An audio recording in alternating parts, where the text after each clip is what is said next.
So everybody, thank you very much for coming to this online video panel on Britain, the Baltic, and the Great Divergence, hosted at the Centre for Geopolitics. My name is Hugo Bromley.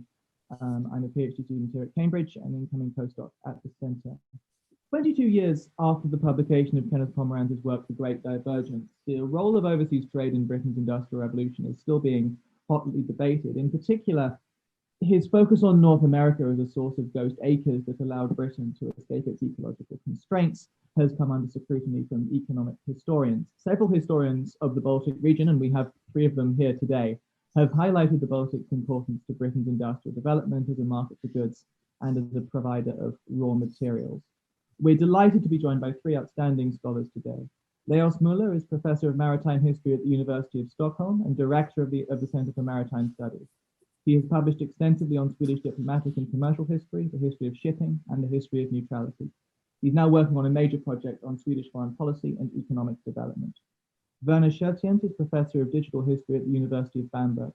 He's published again extensively on early modern shipping and transport in Northern Europe, including working extensively on the records of the Sound tolls, something I think we'll come to later on. Currently, he's working on a digital edition of the registers of the Rhine toll on the Dutch-German border in the 17th and 18th centuries. Dimitrios Theodoridis is currently a postdoctoral fellow in economic history at the University of Gothenburg. He studies 18th and 19th century global history with a special focus on trade, colonialism, natural resources, income inequality, and slavery. He's also worked with Paul Ward and Astrid Kander on land constraints in British industrialization, and is currently working on a project on wealth inequality and in colonial slave-based societies in the Caribbean. Everybody, I'm delighted you could join us today, and without further ado, I'll hand over to Professor Leos Müller. Yeah, thank you, Hugo, for introduction. I try now put on my share screen, so I hope it will work. Is it okay? It is. You just need to put the slides up there, just on a start display.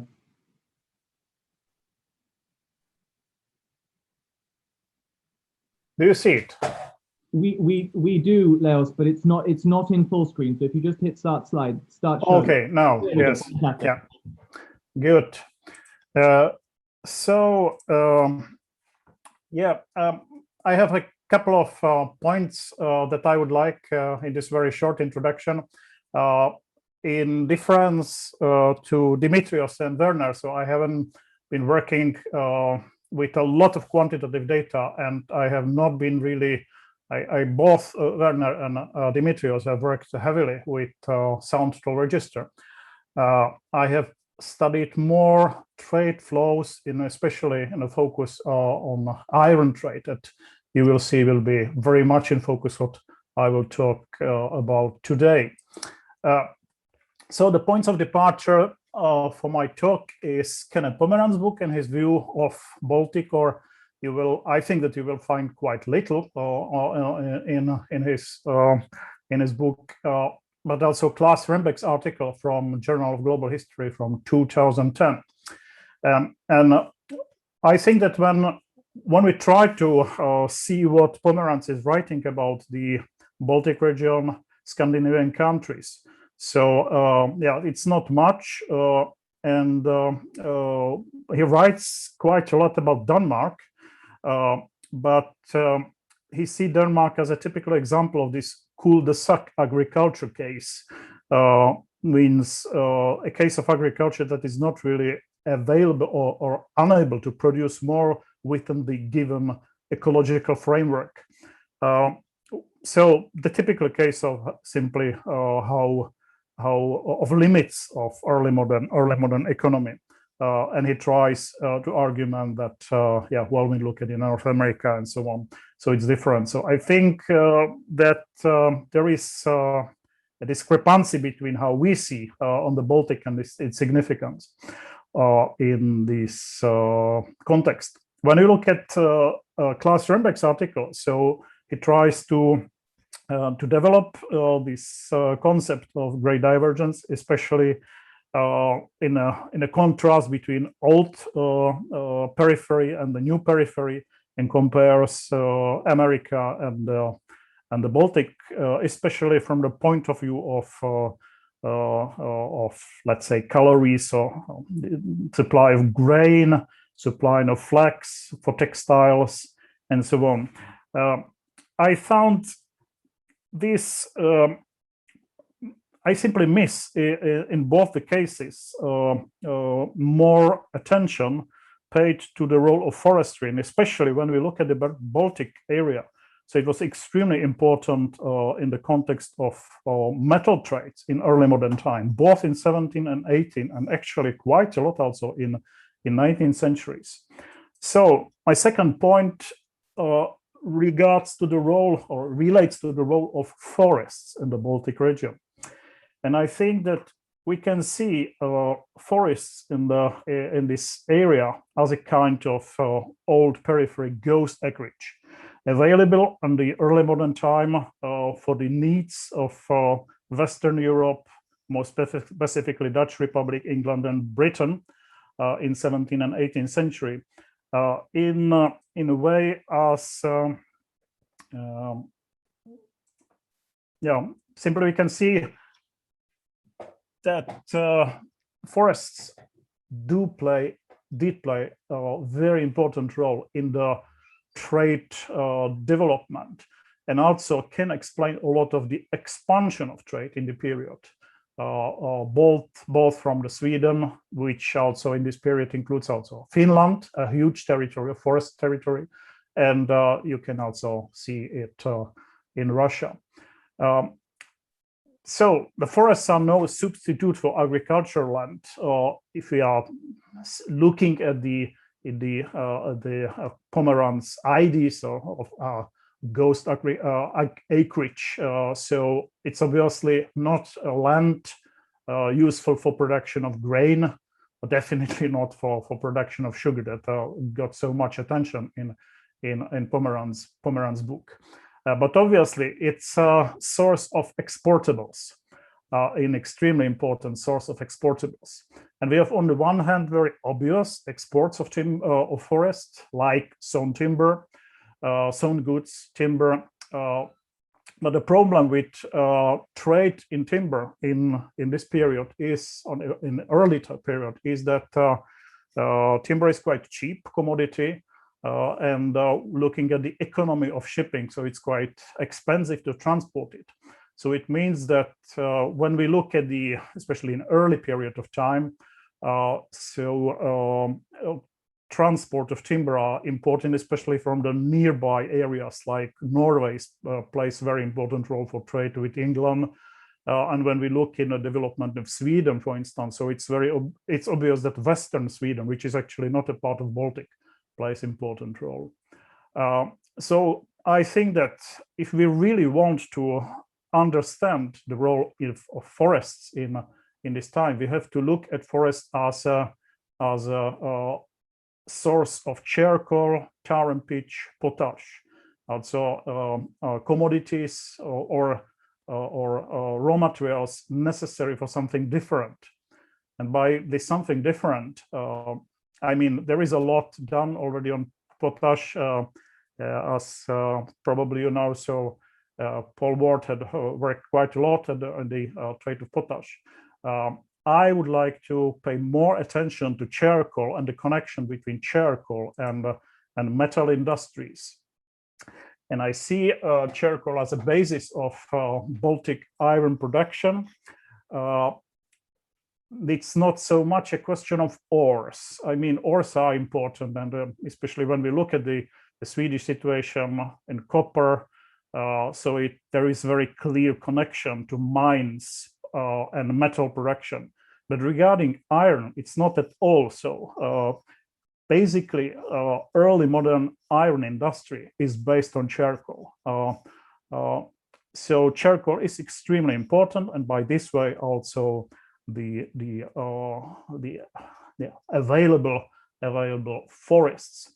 And just to illustrate it, so I have here a couple of figures. It's based on research on the history of iron industries in Sweden that is quite old, but I think still very useful and perhaps not so acknowledged, I would say today. So basically, I would say that it goes, when we look at the integration between Western Europe and the Baltic metal industries. So we have two phases. The first one is the phase of iron and copper export revolution in the first half of 17th century, which is very much connected to the influence of Dutch Republic in the area, imports of Dutch know-how, and so on and so on. And then from the middle of 17th century, there is a shift of markets from Dutch Republic to England and Britain. And looking at the 150 period between 1650, 1800, so England and Britain later on completely dominate the Baltic exports of iron. Just to illustrate it, I have here one diagram for the first half of 17th century, which shows how extremely quickly it went. So you can say the iron exports from Stockholm increased roughly 10 times in 17th century, with a huge jump in the first half of the century. This diagram also, it shows figures for Stockholm iron exports. You can see the first half is basically destined for the Dutch Republic. The second half, from 60s onward, we are talking about market in England. And to illustrate it for how it was organized, or this is very nice image from 1674 of central Stockholm, so-called Gamla stan, the island in central Stockholm, that shows you the so-called Järntorget market for bar iron, and how it was collected, weighted, and also put on ships on the right side. On the right side, we have ships that are going to abroad, to the Baltic. On the left side, you can't really see it here, but there are smaller ships coming from boats coming from the central part of Stockholm. And by this time, so Stockholm was completely dominating iron exports. Then in 18th century, the trade diversified, so there is a couple of other export ports that play a more important role. But still, the Baltic is simply the source of metal trades from this area. Yeah, first from Sweden, and in the second part of 18th century also from Russia. This is another diagram that shows this shift. This is diagram of iron imports to England, 1699 to 1800. The black part shows you basically Swedish exports. And the second part shows the expansion of Russian supplies of iron.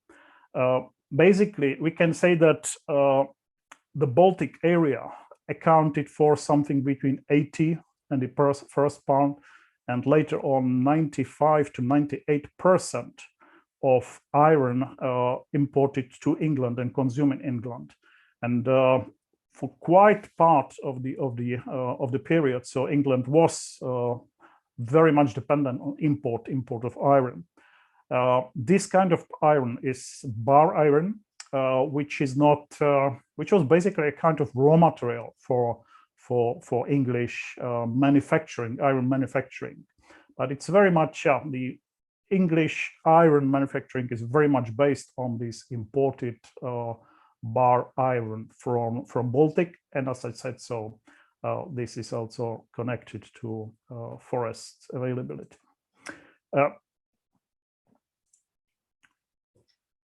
So there is a complementarity of British iron industry and the imports of iron from the Baltic in 1700 to 1800.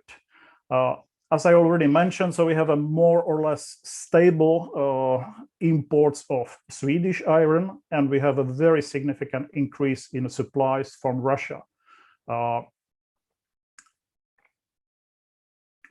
so in a way, you can say that the Baltic forests in Sweden, in Finland, provide a ghost acreage charcoal for British iron industry. And this it's a well-known factor. So there are debates about this complementarity already in the 1690s about the fact that charcoal and supply of forest is bigger in the Baltic.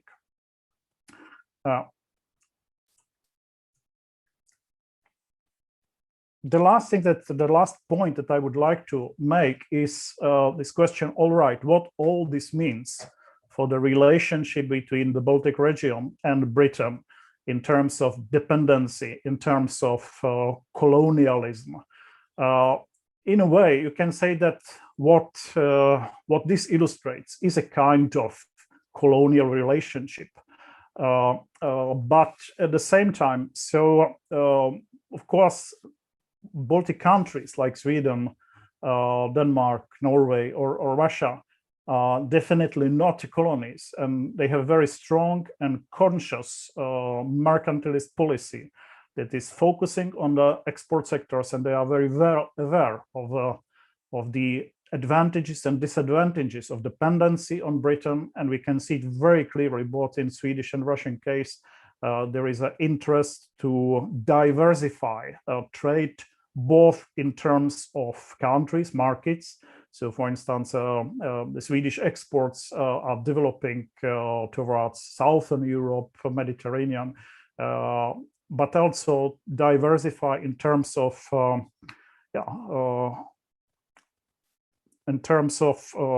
commodities. And there are very conscious attempts to make the economies more complex by including more expensive commodities or colonial goods, but also increasing sophistication of economy in terms of shipping, but in terms of connections in financial links, for instance, how the funding of economy or commerce should work, and also the increasing role of colonial trades, which Denmark has a very important role regarding Sweden. So there are no really significant colonies. There is only one small island in West Indies.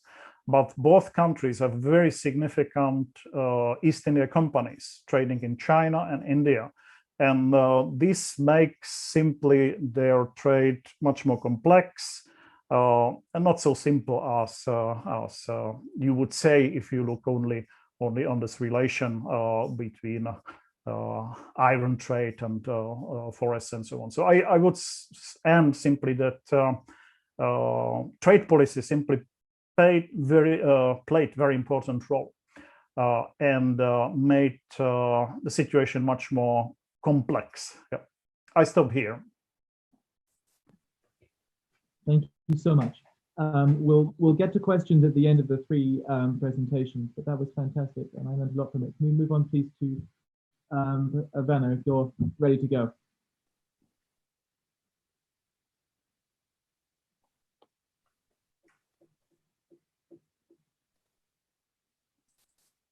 And just start the slideshow up there.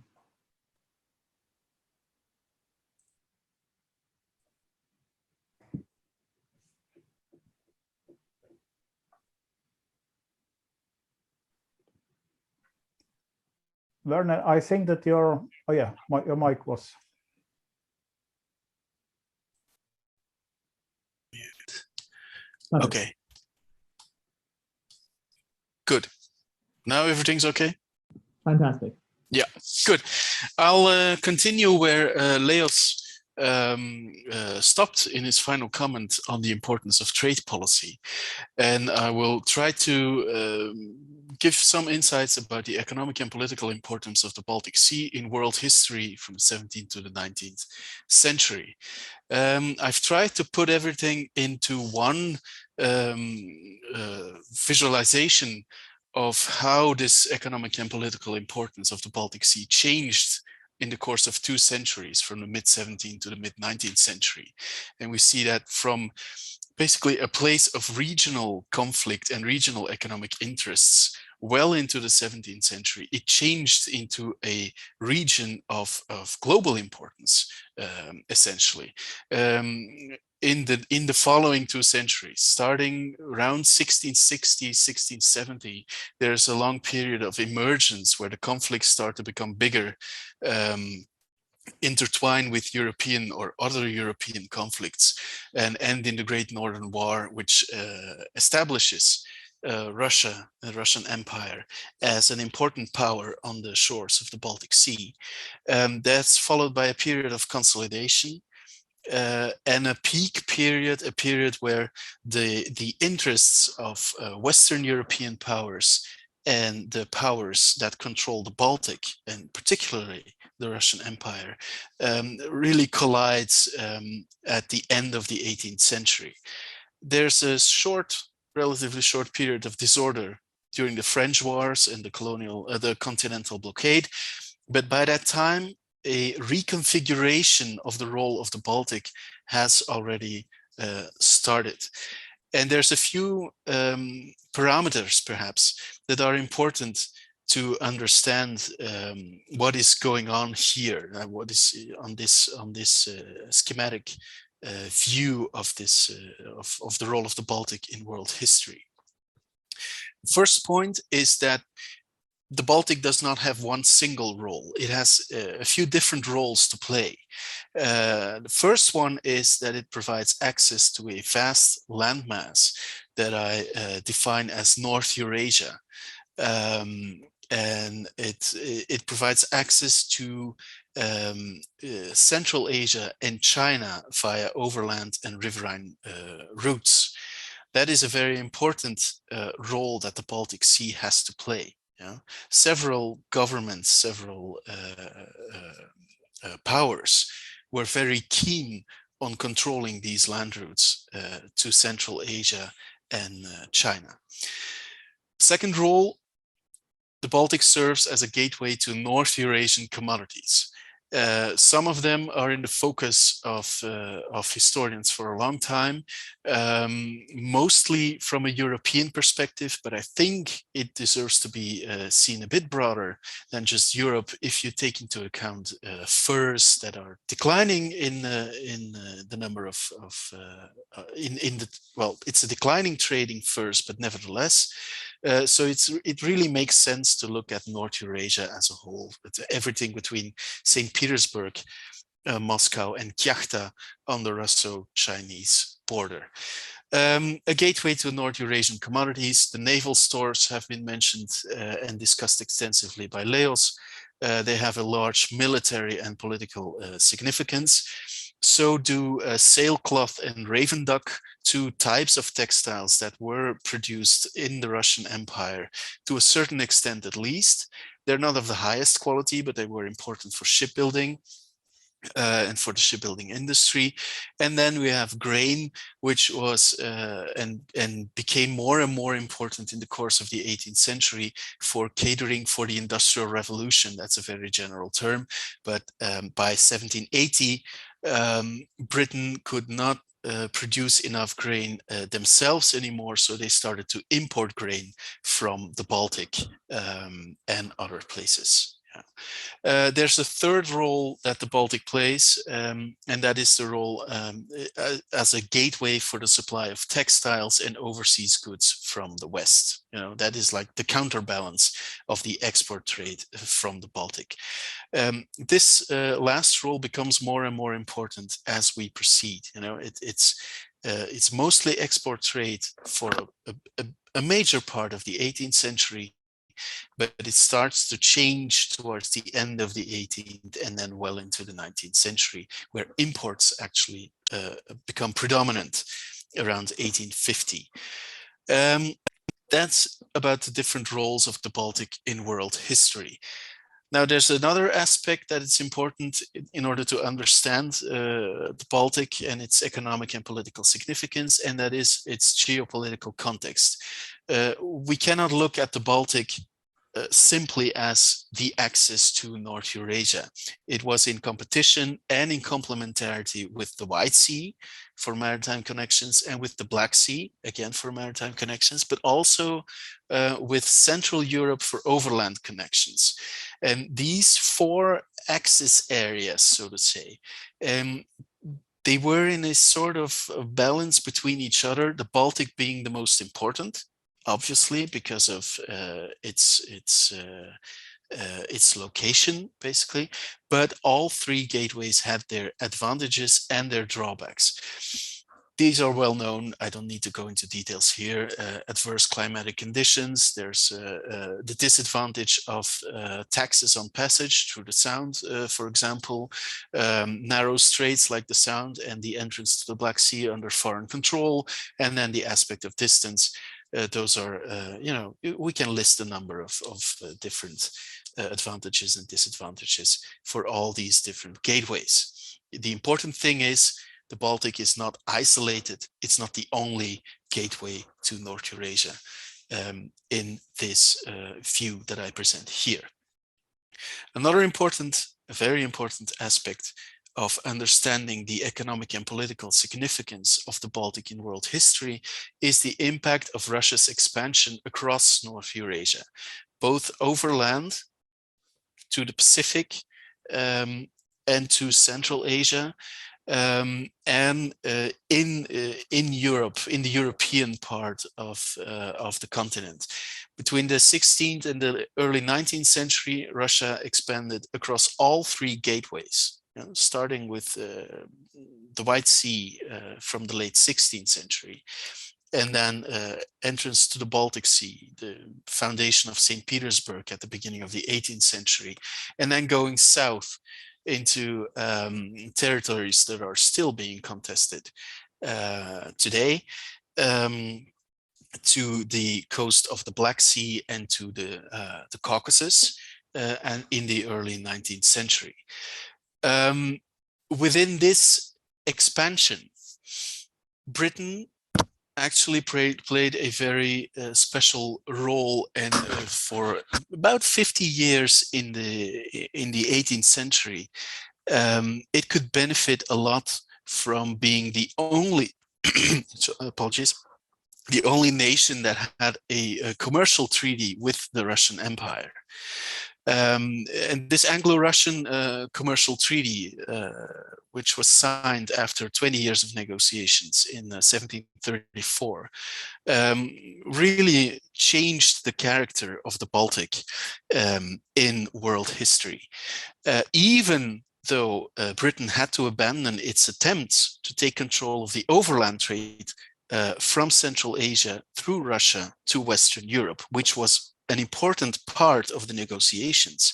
They got this part of the agreement, but it was abandoned a few years later because there were too many problems and too many concerns of Britain taking over inland in Russia itself. In the long run, however, Russia's territorial and political power created dependencies in Anglo-Russian commercial relations and caused tension in Anglo-Russian political and diplomatic relations. So there's too many dependencies that were the result of this commercial treaty.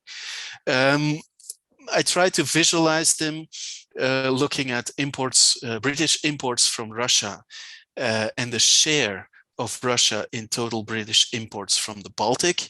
The share is the black line. You can see that, and that's the right axis. It's between 40 and 60% of all British imports from Russia that actually went to the UK. The other way around, it's even stronger. This is British exports to Russia, and the share of Russia in total British exports being above 70% by the end of the 18th century. So the dependency is very strong in both directions, and that of course causes tension, has always caused tension throughout the 18th century. But we see that from the 1780s onwards, both Russia and Great Britain, they make efforts to part ways. And Great Britain used its network of consuls, representatives in different places to find different suppliers for these important naval stores and raw materials that they got from the Baltic area. They stayed in the area, but shifted their focus towards Prussia, which was an upcoming power in the second half of the 18th century.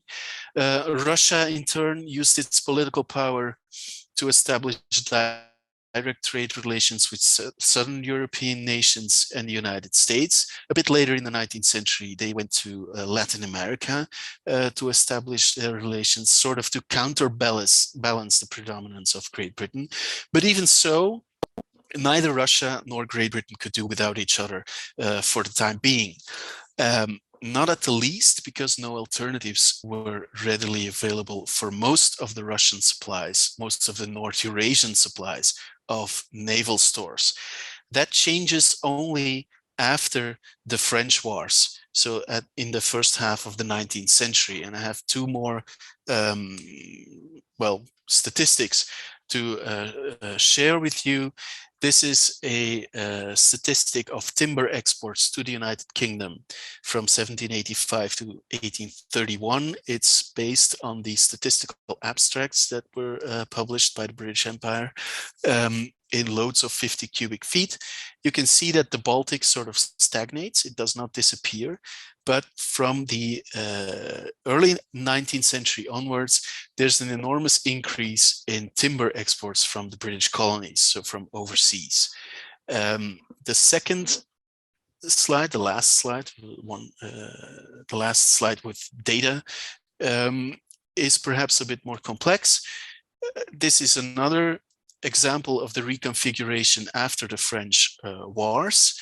Only two products, wheat and wheat flour, imported to the United Kingdom.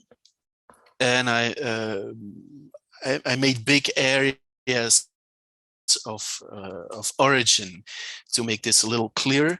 You see NE is North Eurasia, then you have the European continent, Turkey is actually Ottoman Empire, the Atlantic, and then other. The important thing to see here is that North Eurasia as a supplier of wheat, and that is from the Baltic as well as from the Black Sea area, it does not disappear. It even grows on some occasions, 1850, 1854, 1860, 1864. And so that's all okay. You know, it goes up and it goes down a little bit. But the big increase occurs nearby, sort of avoiding North Eurasia, with more and more wheat being imported from the Ottoman Empire, which is the Moldavian principalities on the one hand, and Egypt on the other hand, so into the Mediterranean.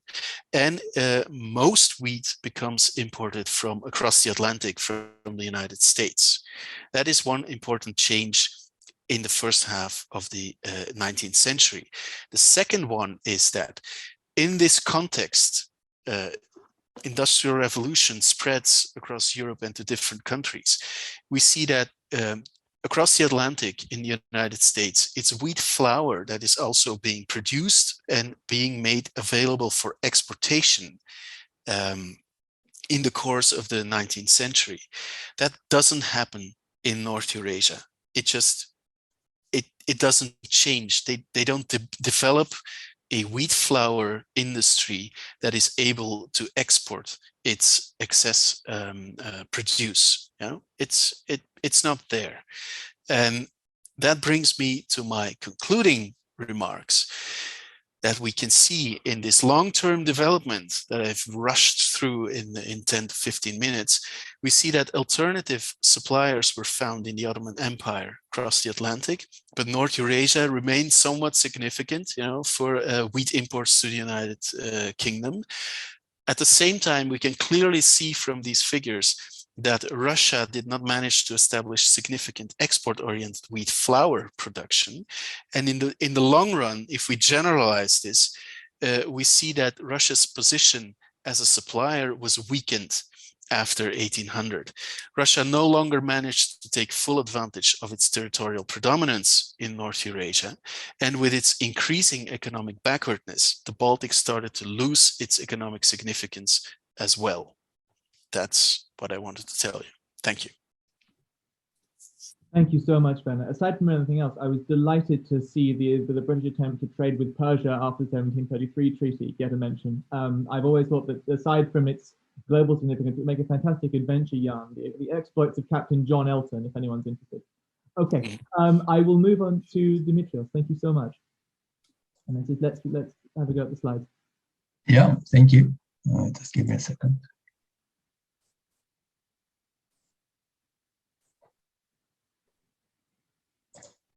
Can you see them? Perfect. Thank you. Yeah. Great. So thank you, Leos, and thank you, Werner, for your very interesting remarks. And I think my discussion will kind of follow up on what you all have already laid out. And I will move a little bit further into the 19th century and will present you some further evidence into the 19th century. And I think I will try to follow up on this last argument that Werner made about the decreasing importance of the Baltic in the 19th century, in relative terms at least. And then I will also show you some quantitative data about the importance of the Baltic as a hinterland that both Leos and Werner stressed.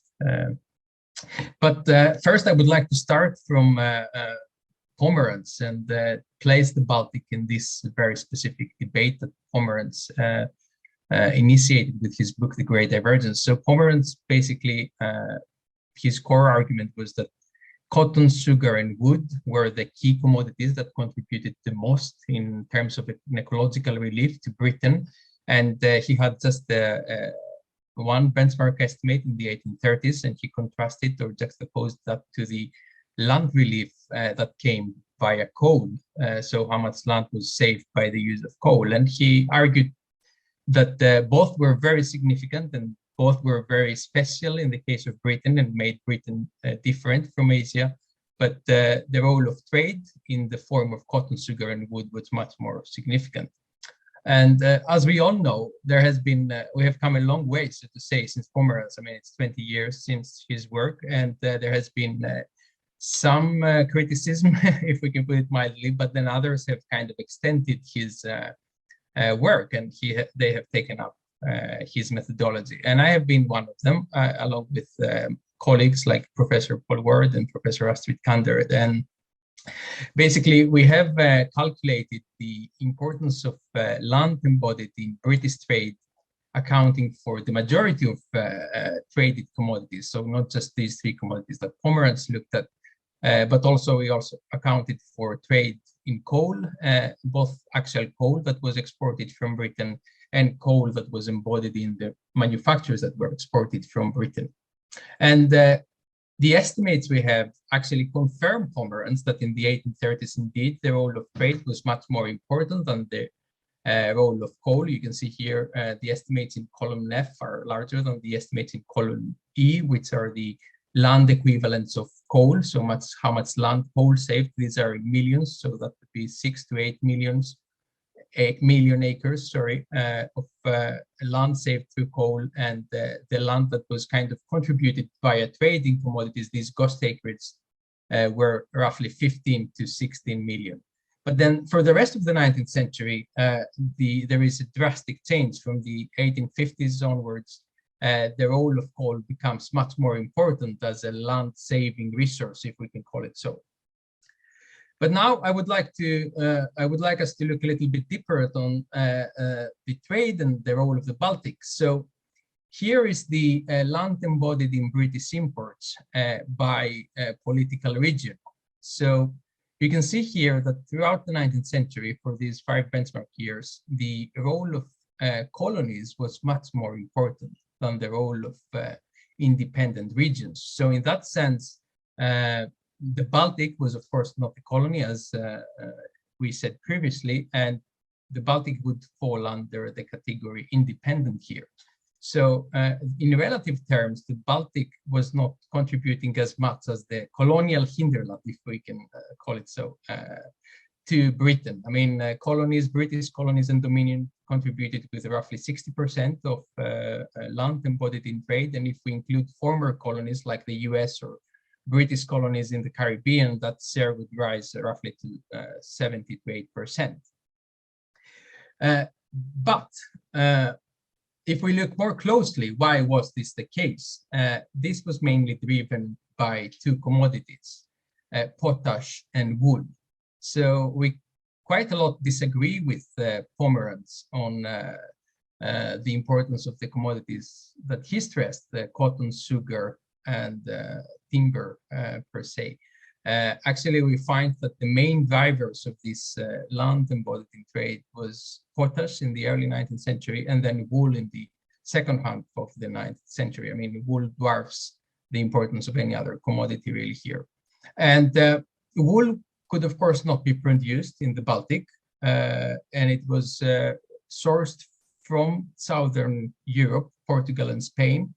But then when Britain got its colonies, its settlement colonies in Australia, started to import wool and diversified in its trade for, I think, for reasons of national security as well. The Baltic, however, played a very important role on potash, but not so much on the 19th century. As you will see here some statistics, by the 19th century, Britain had managed to diversify its trade and kind of escape its dependence on the Baltic when it came to potash, and was drawing quite a lot from its colonies in North America, namely Canada and the by then independent US. So the contribution of the Baltic had dwarfed to meager 4 or 5% of total land embodied in trade. But as Leos and Werner stressed previously, in the previous centuries, in the 17th and 18th century, the Baltic was the main supplier of potash. Unfortunately, we don't have estimates on this. It's kind of work to be done. But the Baltic remained important for other commodities such as wood, tallow, and wheat. And Werner has discussed wheat already. So you can see here that up until the 1850s, the Baltic was contributing the largest share of land embodied in wheat. But actually, Werner stopped in the 1860s. If we move a little bit forward, then we can see this dramatic change. We have in Europe what we call the grain invasion in economic history, which is basically huge amounts of grain being imported from the US instead in very low prices. And again, Britain kind of escapes its dependence on the Baltic when it comes to wheat. And as you can see here, the shares for the previous decades of the 19th century were quite high for Russia, for example, 44% in 1812 and 20% in 1820s. So I would like to review this and say that indeed in the 19th century, the role of the Baltic decreased in relative terms. It was much more important in the centuries before, but still remained important for key commercial commodities. And now I would like us to zoom out a little bit and look at this importance of the Baltic for the whole of Northwestern Europe in ecological terms. So I will not maybe spend so much time on this, but because Leos and Werner have stressed its significance for the 17th and 18th century, but I will provide you with some, I think, interesting information based on the trade that was passing through the Sound or the Eurasian, this narrow strait between Denmark and Sweden. And this is the product of research we have conducted with Werner and Professor Klaas Rönnbeck in the past. So this trade was, as we said already, born out of the strategic interest of Northwestern European countries to secure the supply of strategic commodities such as grain, iron, timber, and naval stores during the early modern period. And it's important to keep in mind, as we have already said, that the Baltic was kind of a land frontier for Northwestern Europe. The population density in Northwestern Europe was much, much higher than the population density that existed in the countries around the Baltic.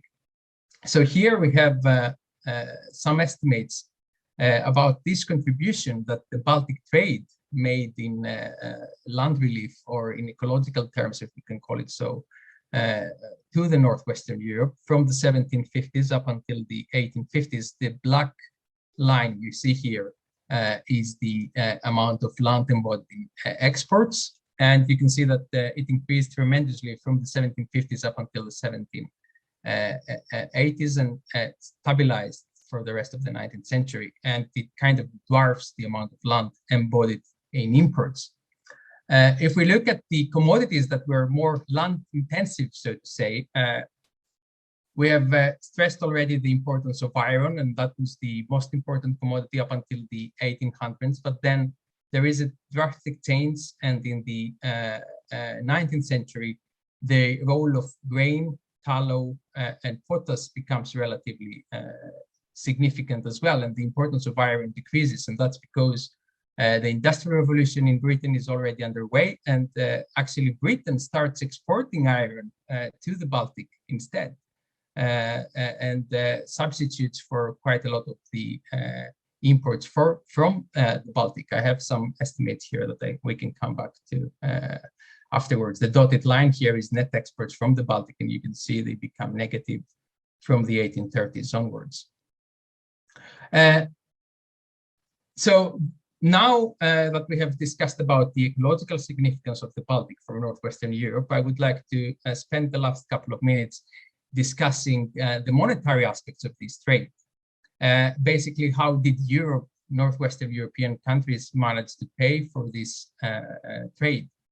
And in the 17th and 18th century economic context for the northwestern European countries and for their states, trade imbalances were kind of synonymous to imbalances of power. And the Baltic trade was always running on a negative balance. So the value of the commodities that were exported from the Baltic was always larger than the value of the commodities imported in the Baltic, or coming in the Baltic. And this was kind of a troubling issue for the European nation states, and they were trying to solve this situation. And the historiography has argued that one way of balancing this trade was by bullion transfers, namely gold and silver, that was exported from the Americas to Spain, then re-exported to Northern Europe, namely Holland, and then Holland was the intermediary for France and Britain, and was re-exporting gold and silver to pay for these commodities that were exported from the Baltic. It's kind of debated still what was the importance of bullion. It was not as important as the bullion transfers from Northwestern Europe to China to finance its monetary system, but they were still quite significant. Another mechanism was through bills of exchange. So merchants that from Northwestern Europe that had high presence in the Baltic were clearing their trade accounts in banks and clearing houses in Europe. And up until today, there aren't really any macroeconomic estimates to stress the significance. And then a third way that became more and more important from the mid-18th century up until the mid-19th century was the trade in luxury colonial commodities that were exported from Northwestern Europe to the Baltic Sea region. So basically, England, the Netherlands, and France were paying for the Baltic exports by re-exporting commodities from their colonies. So here are the estimates we have on the Baltic trade. The dark bars here are is the value of exports from the Baltic, and the gray bars here are the value of commodities entering the Baltic. And you can see that up until the 1800s, the Baltic was running in a very huge deficit. But then in the 1800s, something started to change. And more clearly, we can see this change from the 1830s. And the value of commodities entering the Baltic starts to increase tremendously. So that by 1850, we have an almost perfectly trade balance in the Baltic Sea region. And if we look more closely on the commodities that were actually valuable, both on the export side and on the import side, flax, hemp, and their derivatives accounted for 50% of the value of commodities that were exiting the Baltic up until the 1850s, from the 1870s. The grain that we have discussed quite a lot today was the second most important commodity in economic terms. And then iron and timber, even though they were very important strategically, they accounted for 20% together of the total value of trade. And then tallow, potash, pitch, and tar for smaller percentages. And then you can see that the importance of colonial commodities here, I have included cotton yarn as a colonial commodity. I mean, after US independence, maybe some would object that it's not anymore a colonial commodity, but it was still based on slave labor. So I have included that in that category. But you can see that the sugar that was exported from Northwestern Europe to the Baltic and cotton yarn were paying kind of for the commodities that were exported from the Baltic. And coffee became important as well. I haven't included this share here in the 1830s, roughly. It had a significant share. And these three commodities.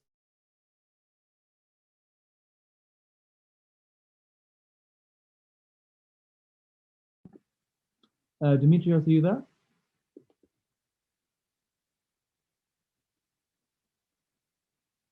Okay.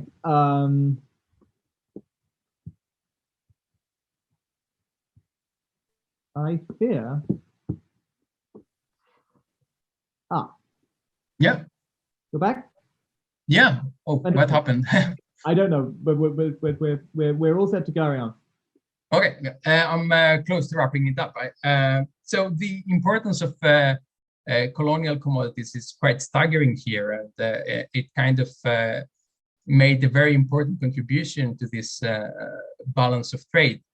But there are still some questions that remain open about how this trade was kind of running, if we can call it so, in the years before 1800s, when the contribution of colonial commodities was not enough to balance the trade account, so to say.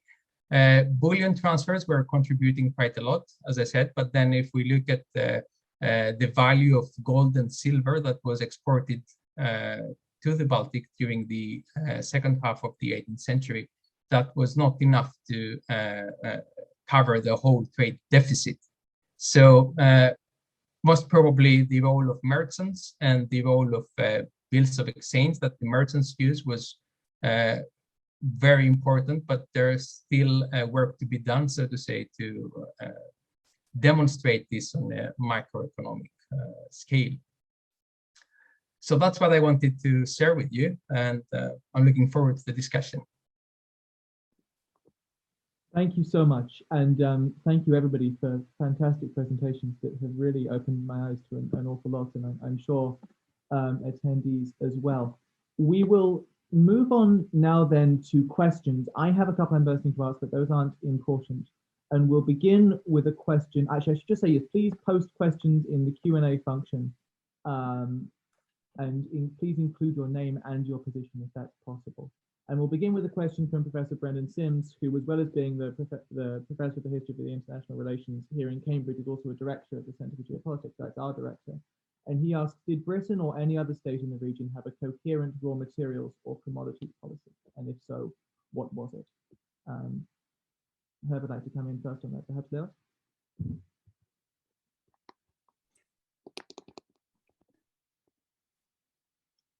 Is it to me or to anybody?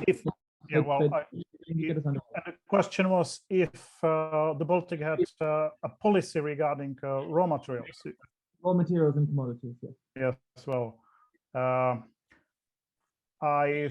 regarding Sweden, I can say something about Sweden. I would say that Sweden had a very elaborated mercantilist policy. So, for instance, when we look at the iron industry, iron trade, exports, and so on, so everything was extremely regulated. From the state side, so there was interest to control prices. For instance, when you look at the this stagnation of Swedish iron exports to England in comparison with Russia. So very much it's a consequence of conscious policy. So it's not that Sweden have problems with producing more iron. It's about finding a balance between the high quality, high price products and using resources in some other way. So I would say that mercantilist policy was very well developed. And as I tried to argue, so I think that we can see a kind of sophistication of commerce in especially in 18th century. I mean, not least what Dimitrios was showing also at the end, when we look at the, for instance, how trade balance was organized with the help of bills of exchanges, financial flows, and how all these things complement each other. So it was fairly elaborated. I'm talking only about Sweden. I think Werner can say more about Russia or so. Russia. Yeah, in terms of raw materials policy, Russia is very similar to Sweden, adopted several of these regulations in the early 18th century when it occupied former Swedish territories. It was all about regulation. There was no such thing as producing whatever you wanted to produce and exporting as much as you could. If it is about timber, then there's regulations about how much could be exported, by whom, where it had to be produced, from which port it had to be exported, and so on and so forth. So yeah, I would say, but I don't know if this was a good policy in terms of well thought through. Restrictions seem to have been the order of the day more than anything else.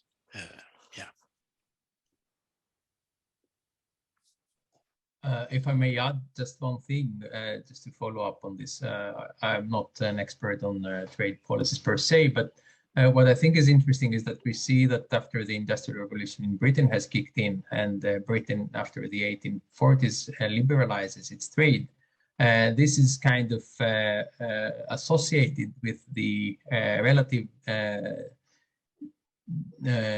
decline of the importance of the Baltic, because Britain can find alternative sources on the other side of the Atlantic. So there is some kind of an interesting relationship here between protectionism on the one hand that was quite present up until the 1800s, and then open trade policy that dominates the 19th century, the first half of the 19th century, and the role of the Baltic. Thank you very much. Okay, we have a question from Rebecca Horner, an MPhil student at Trinity Hall here in Cambridge, who asks what the role was of British manufactured goods in trade with the Baltic in the 19th century.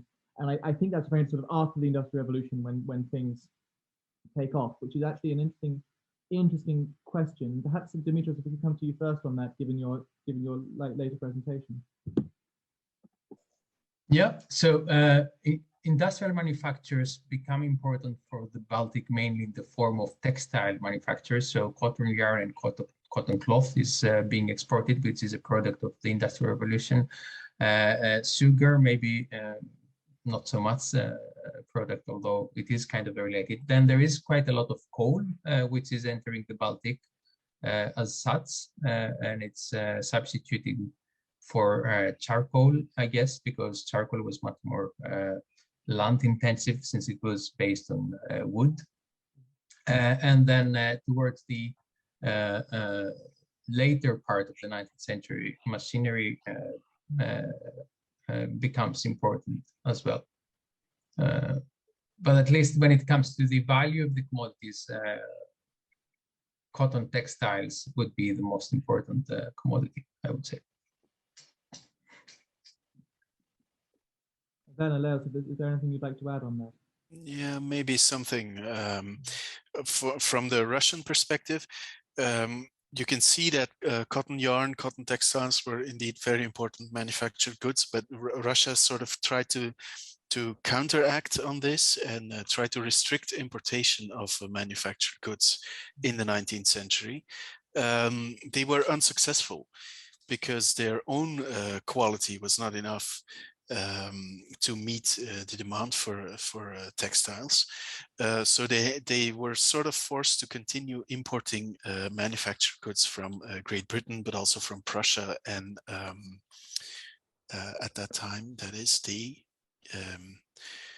Kingdom of Poland until 1830, 1831.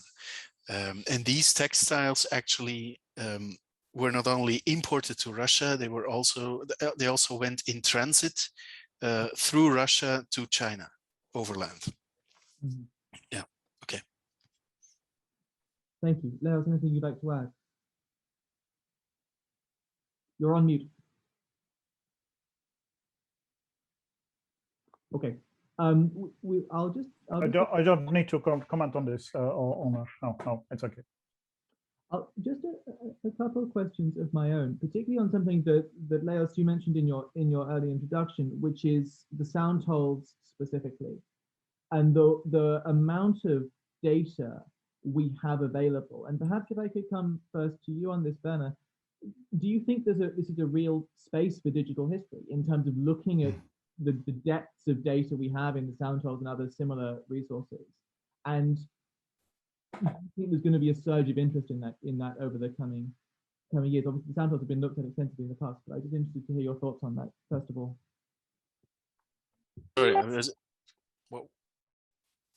I'm not entirely sure that I understood everything. The role of the sound holes and similar sources, and the role of digital history in that over the next 10, 20 years, and whether you think that's an opportunity for further research. Absolutely. Yeah, it has to be.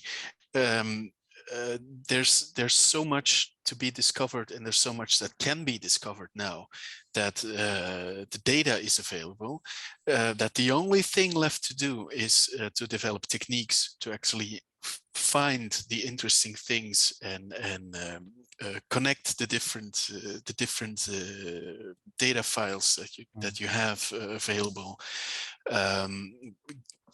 Get through the data, understand the data is an important process.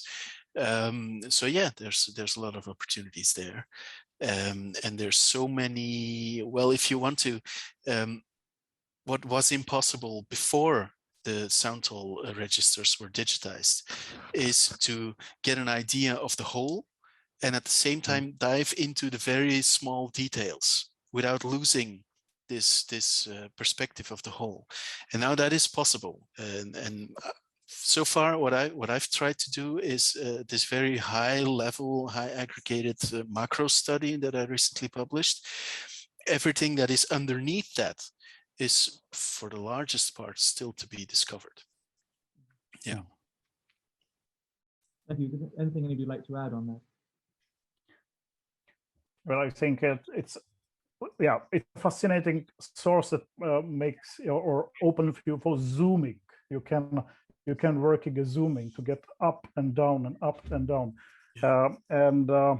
Well, I mean, sound hole registers are a fantastic source, but I think that we should not forget that that's one of the advantages of Baltic countries with the peace and so on, that you have so good quantitative data also on other parts of trade. So I just can mention that I have been working with Algerian sea passes, and we have in Sweden fascinating detailed lists of all ships, ship lists,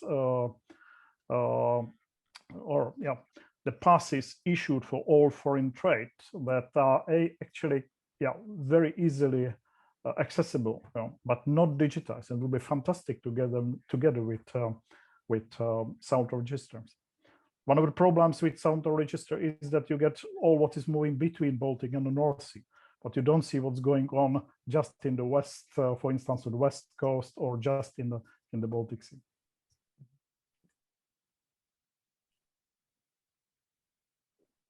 Dimitrios, is there anything you'd like to add to that?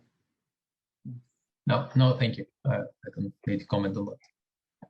All right, we're coming to the end. I think if people have questions they'd like to ask, please put them in the Q&A. But perhaps, assuming we don't get any more questions, one larger question from me do you think we have a question that has arrived, so I'll save that one for the end, and we'll go to John Freeman, who is a research assistant here at the centre and a historian at Q School Cambridge, who says that iron was very important to the composite trade in areas of Western Africa.